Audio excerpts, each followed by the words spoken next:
ஹே hi எல்லாருக்கும் வணக்கம். Welcome to Devishri bites. தக்காளி சாதம் குலையாமல் உதிரி உதிரியாக வர்றதுக்கு இந்த ஒரு ட்ரிக்கை ஃபாலோ பண்ணுங்க.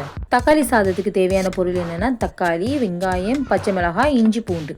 தால்சத்துக்கு கருவேப்பிலையும் வாசனைக்கு கொத்தமல்லியும் எடுத்துக்கலாம். நான் பல்லாரியை பொடிசாக தான் நறுக்குவேன். அப்போ தான் சாதத்தோடு சேர்த்து சாப்பிடும் போது டேஸ்ட் நல்லா இருக்கும். பல்லாரி எப்படி நறுக்கிறோமோ அதே மாதிரி நம்ம தக்காளியும் பொடிசாக நறுக்கிக்கலாம். அப்போ தான் வதக்கும் போது ஈஸியாக வதங்கிடும்.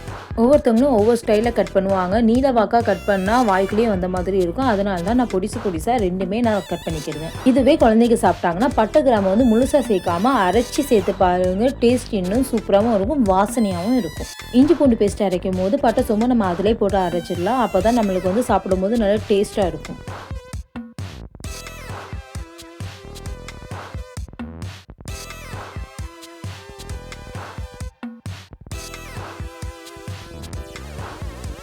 இந்த மாதிரி எல்லாத்தையும் பொடிசாக கட் பண்ணி எடுத்துக்கலாம். ஃபர்ஸ்டே கட் பண்ணி வச்சுட்டோம்னா செய்யும் போது ரொம்ப ஈஸியாக செஞ்சு முடிச்சிடலாம். ஒரு பாத்திரத்தில் எண்ணெய் ஊற்றி கொஞ்சோண்டு கடுகு போட்டுக்கலாம். கடுகு நல்லா சலசலன்னு வெடிக்கணும்.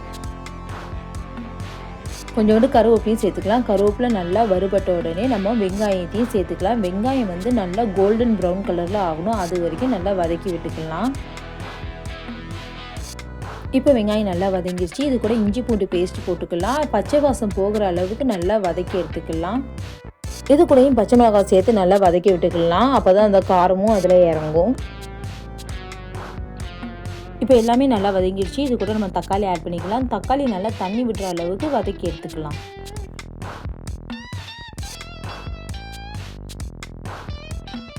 இப்போ நல்லா தக்காளி வதங்கிடுச்சு. இது கூட நம்ம கரம் மசாலா, மஞ்சள் தூள், மிளகாய் தூள், உப்பு, சிக்கன் குழம்பு பொடி, உப்பு எல்லாத்தையும் சேர்த்துக்கலாம். இதில் உப்பு நான் சாதத்துக்கும் சேர்த்து தான் போட்டிருக்கேன். இப்போ எல்லாத்தையும் நல்லா மிக்ஸ் பண்ணி விட்டுக்கலாம். இப்போ இந்த பொடியோட பச்சை வாசனை போகிற அளவுக்கு நல்லா வதக்கி எடுத்துக்கலாம்.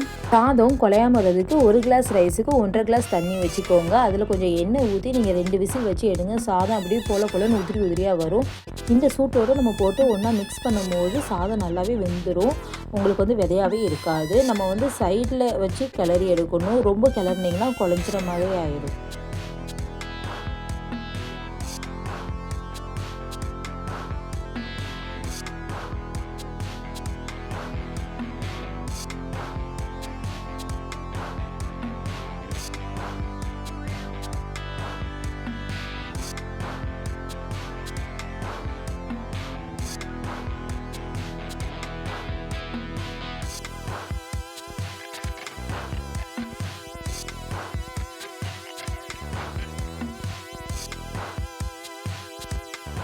At last but not least கொஞ்சோண்டு கோகோனட் ஆயில் யூஸ் பண்ணிக்கோங்க. வாசனையும் சூப்பராக இருக்கும். குழந்தைங்களும் ரொம்ப விரும்பி சாப்பிடுவாங்க. இந்த வீடியோ உங்களுக்கு பிடிச்சிச்சுன்னா நம்ம சேனலில் லைக் பண்ணுங்கள், ஷேர் பண்ணுங்கள் அண்ட் ஃபாலோ பண்ணிக்கோங்க. தேங்க்யூ.